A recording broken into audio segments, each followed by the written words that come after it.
So what happens when the very thing you're running from becomes the thing that saves you? We're about to dive into this incredible story of burnout and breakthrough from a creator named Monica. It's a journey that starts with hitting an absolute wall and ends somewhere you'd never, ever expect. I mean, just listen to that. I actually used to hate the teaching profession. How on earth does someone go from that level of, genuine dislike to completely embracing it as their calling? That's the huge transformation we're going to unpack right now. All right, to really get this U-turn, we have to go back to where it all started, which was the end of last year. Monica found herself caught in what you could only call a perfect storm at work.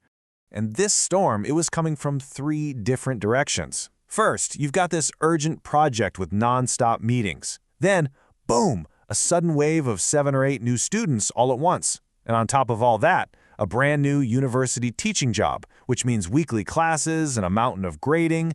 I mean, any one of those is a lot. All 3 at the same time? That is just a guaranteed recipe for burnout. And yeah, you can imagine what happened next. This extreme level of overwork started to take a serious physical toll. Her body began sending out some very loud, very clear warning signals that things were just not okay. So, this specific issue she was having is known in traditional Chinese medicine as internal heat, or shanghuo. Basically, it's this idea that your body shows inflammation as a physical sign of stress, exhaustion, or even just what you're eating. It's literally your body's physical cry for help. And the cause of this inflammation was painfully obvious. For about 3 weeks straight, she was just running on empty, getting only 3 to 4 hours of sleep at night. She'd go to bed around 1 a.m. and then have to wake up at 5 a.m. to start prepping lessons. I mean, that is just completely unsustainable. And all of this led to a truly terrifying physical symptom. A hard lump actually formed under her tongue. It was so alarming that she ended up in the hospital. This was it.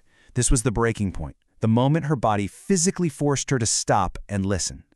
Okay, and this is where the story takes a wild turn, because paradoxically, teaching, which was a huge source of her stress, also became the surprising catalyst for her breakthrough. It led her to a whole new way of looking at her work and her life. You can just see the complete 180 here. She went from somebody who actively, hated teaching to her new reality as both a university lecturer and a freelance teacher. The transformation is absolutely stunning. And this quote, wow, it shows this newfound sense of control. She realized, hey, teaching is a two-way street. She has the right to choose her students too.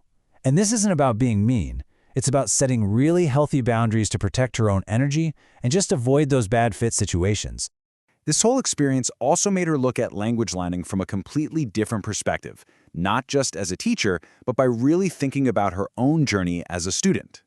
She started noticing these really distinct learning styles in her students. Some people just thrive with a teacher holding their hand. Others are masters of self-study, using apps like Anki to just absorb tons of vocabulary. And then there's her own way, the immersive method, just being fearless and practicing simple things until they're perfect. It really hammered home a crucial point. There is no single right way to learn. Her personal method is so interesting. It's all about being thick-skinned, just not being afraid to make mistakes. It's about drilling simple sentences to build that core confidence. And, most importantly, learning what you need, right when you need it. She even says her English got way better because she was learning how to argue more effectively. It's all about that practical, real-world application. This makes me think about my own learning style. And it's a great question for all of us, right? When you look at these different approaches, which one sounds like you? Are you more of a structured learner, a self-studier, or do you just dive right in? It's definitely something worth thinking about. So finally, this whole period of burnout and breakthrough didn't just change her career path, it completely reshaped her entire understanding of who she is as a person. She found herself teaching students who were the exact same age she was when she started her own language journey.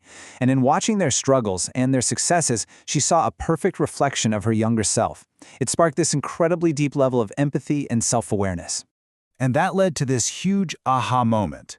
By stepping into the teacher's shoes, she finally understood the perspective of her own professors from back in the day.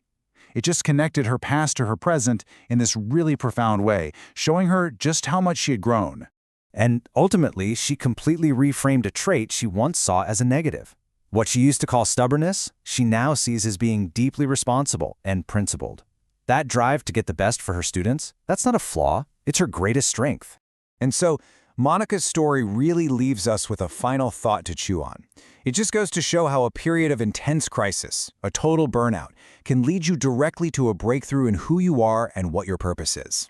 It really makes you wonder, right? When is the greatest challenge in your own life led to your greatest growth?